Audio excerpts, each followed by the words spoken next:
আসসালামু আলাইকুম, কেমন আছেন আপনারা সবাই? এখানে আমি 9.5 ইঞ্চি একটা রবার নিছি। তারপর রবারে 2 পাশ জয়েন করে ফেলবো। এটা আমি 9 বছর বাচ্চাদের জন্য নিছি। এবার আমি রবারটা কাপড়ে বসে সেলাই করে ফেলবো। আস্তে আস্তে করে কাপড়টা টেনে টেনে সেলাই করব। আপনারা কিভাবে রবার লাগান অবশ্যই কমেন্টে জানাবেন। আমি কিন্তু সবসময় এভাবে রবার লাগাই। এভাবে রবার লাগানো কিন্তু একদম সহজ। অন্যভাবেও লাগানো যায়, কিন্তু এভাবে লাগালে একটু সহজ হয়। সেলাই আর রবার দুটোটা একসাথে হয়ে যায়।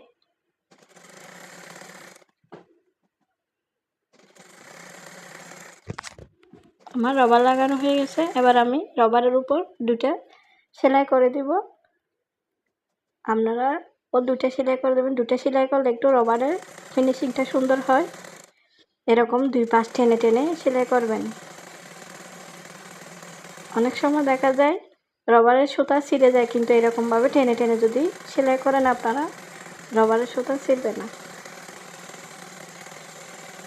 2টা সেলাই দিবেন টেনে টেনে।